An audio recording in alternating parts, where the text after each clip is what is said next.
Well, hello there ladies and gents, and welcome back once again to AndyManCam's garage. Today we're going to be changing the downpipes on my Yamaha FZ1-N, hopefully without incident.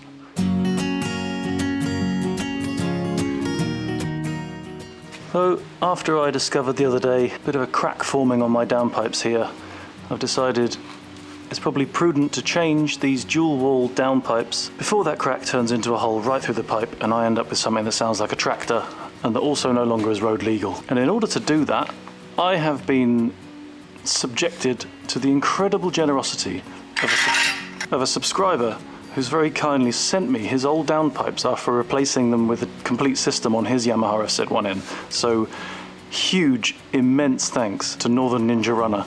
Thank you so much for sending me these, mate. This is an absolute lifesaver, and I can now plug these onto my bike, hopefully is the operative word, and go about my business as normal. So again, Northern Ninja Runner, thank you so very much, mate. They came up nice, didn't they? I gave them a nice little bit of a polish with the Autosol and elbow grease before I started off with this project. So obviously the first thing we need to do, well, actually no, the first thing we're going to need to do is to take the end can off, but before that, these bolts and nuts, or studs and nuts if you like, have been on here for getting on for 14 years now. So it's possible they might not want to budge. I've actually come in here every day for the last 3 days, squirted them with a bit of WD-40. I'm sure thousands of you are going to tell me which product is better than this, but unfortunately this is what I've got. But I've come in, given all the nuts and the studs a quick squirt and let it soak. And to be honest, it's made a hell of a difference already. If you look at that, see that nut is completely rust-free. It's even, yeah, I would say that nut is silver. So what this hopefully means is these things are actually gonna willingly let go and let me remove these pipes without any problems, but we'll get to that in a second. Because first of all, if we're gonna drop the front pipes off, obviously we need to drop the rear pipe off first, otherwise the whole thing's gonna come to the ground with a crash. So I'm gonna start loosening off the exhaust clamp, removing the hanger bolt, and then that should come away from the bike. We can put that somewhere safe. And the downpipes are actually connected by 2 more bolts, one here on the right side and one over here by the center stand hanger on the left side. I'm going to leave them connected for the time being because I don't want all of the weight of this to suddenly be hanging on the studs at the front during all the time that I'm faffing around at that front end. So now we can actually come down to this front end. Oh, I am very nervous about this. If any of you haven't had any experience with removing exhaust nuts, these things have been getting hot and then cooling down and then getting really hot and then cooling down over and over again for as long as they've been on the bike. So for older bikes like this, like I said earlier, for 14 years. So it's quite possible the stud and the nut might have become quite attached to each other, formed a bit of a long-lasting relationship, and we need to break that up. For this purpose, I will be enlisting my deep drive hex sockets. For jobs like this, I find it's much better to use a hexagonal socket rather than an octagonal one because you're getting a lot more contact on all the surfaces of the nut and there's less chance of rounding it off. And obviously, the higher quality tools you've got, the better. I bought these about 15 years ago, so actually before the bike was even new, and they've lasted me all that time because I spent a little bit of money getting them. I couldn't honestly tell you what brand they are, I don't think they are, but the quality seems to have spoken for itself. So, nothing for it but just to get on. Now, before I go crazy with heat and shock and all that kind of stuff, I'm actually just gonna try the oldest trick in the book, which is just to put it on and then tighten them a tiny little bit. Oh, that actually moved really easily. And perhaps on the other ones that don't look so shiny, that might be more of an obvious effect, but by tightening them a little bit, you potentially crack off the rust that's formed between the threads of the nut and the threads of the stud, but without driving any of that rust into the threads and building up a bit of a barrier to getting the nut off. So quite often just a tiny little quarter turn tighten before you try and loosen can be all you need. So anyway, that seemed to move really easily, so I think that is a wonderful start. Oh, look at that. Right, I'm not going to undo that any further. I'm going to try the next one. Oh, that moved as well though. Brilliant.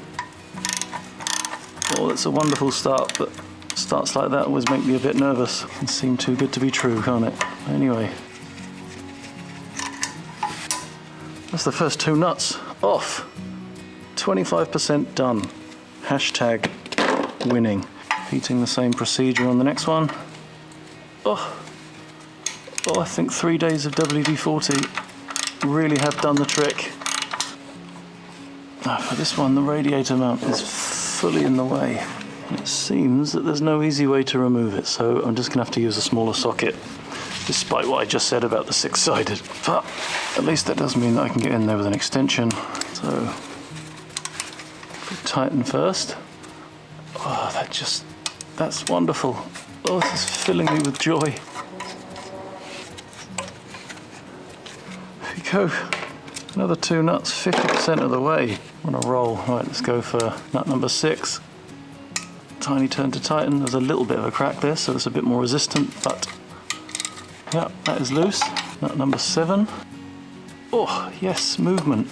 I'll tell you what though, this is testament to the value of being able to keep your bike in a garage. I mean, this bike has been in the garage since I've had it, but it's also obviously been in the garage all the time before that, because all of the nuts and bolts and fixings and things since I've had the bike have all been in really good nick. So if you plan to keep your bike for a long time and there's any way possible to keep it in a garage, then I cannot recommend that enough. I know that's a huge luxury for a lot of people. I mean, even my garage situation isn't perfect, as I have to share with the guy who owns the BMW here, which always leaves me a little bit restricted for space, but it still is better than keeping the bike outside.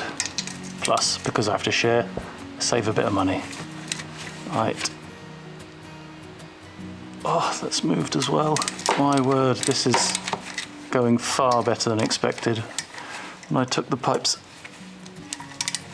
off of Polly to have my dad weld them up, it was an absolute nightmare. I think 7 out of the 8 studs actually sheared off and we had to drill the head of the engine just to put the pipes back on.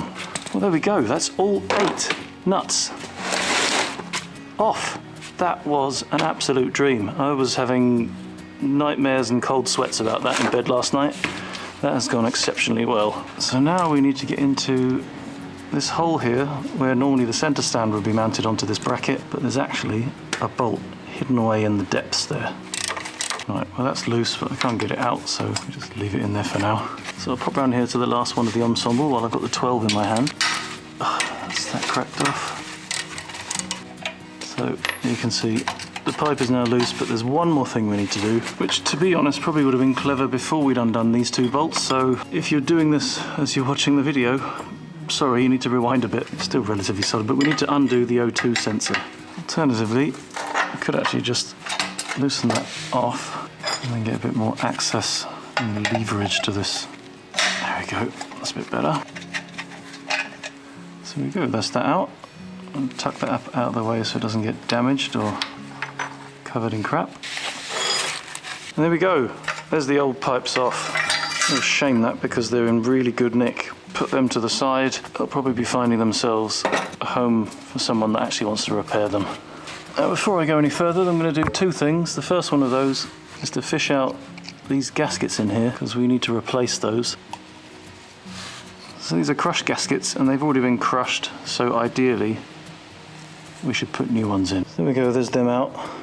I mean, to be honest, they look okay, like I could probably use them again, but I don't want to be the tight ass that has a leaky pipe just because you tried to save 10 quid on a bunch of exhaust gaskets. Because cleverly, I actually forgot to order some, so I don't have any ready, so I'm going to have to wait until they arrive. In the meantime, I'm going to take this opportunity to clean the front of the engine up so that it looks all nice and shiny when I put the pipes back on. I'll save you the tedium of that, and I'll see you in a second when we're ready to put the pipes back together.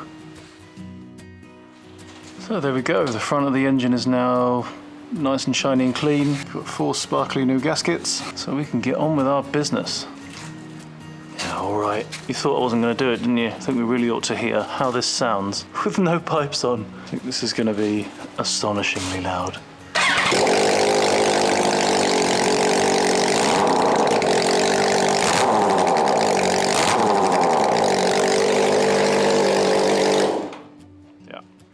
Enough. Satisfied my childish need and increased the ringing in my ears. But anyway, onwards with the grown-up task at hand. I'm going to put a tiny little dollop of copper slip on the back of all of our gaskets just to stick them in place while I put the pipes up. And obviously any excess here is going to burn off very quickly when the pipes are channeling fire to the rear end again. It's 1, 2, 3, and 4. Quickly, the pipes into position. Right, so that's the pipe presented. Now we can finger tighten a nut onto each one. I think those two are enough to hold the front end. So we can come here to the back right side. Just do it finger tight for now, in case we need to wriggle this around to make sure that the pipe's seated properly. Around to the far side. See, the pipe isn't quite seated, so just need to give it, there we go, a little bit of a manhandling to make sure everything is perfectly in line. Collet over the bolt. Do that finger tight, and then obviously all the rest of the nuts on. That one is incredibly annoying, hidden behind the radiator mount there. Oh, another case of having fingers like ET being a real advantage. Sadly, I don't. Whew. Now, obviously, we want all of these collets to push squarely on the pipes. So what I'm going to do is just to hold them in place with one hand and then finger tighten them until the nuts make contact with the collet. So that is all the mating surfaces mated. The collets are all now evenly contacting the pipes. So we can first attach both bolts at the back end and then torque these ones up at the front. Oh, hang on. I want to put the O2 sensor in first before we go too far. Put a few preemptive twists into the cable so that it's not under tension once it's in. Nip that tight with a spanner. So now we can go through, making sure to tighten each nut equally to the other one. We don't want to just crank one on and then do the next one. And these need to be torqued to 15 Newton meters. Tightening them at the same rate as each other is because we want those collets to push flatly and straight onto the pipes.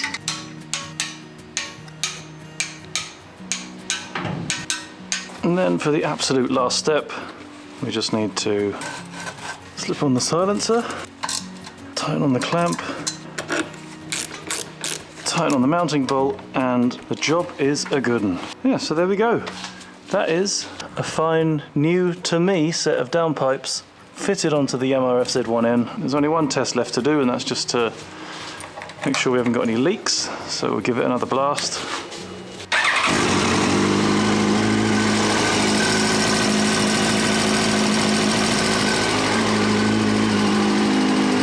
Yeah, can't hear anything, can't smell anything.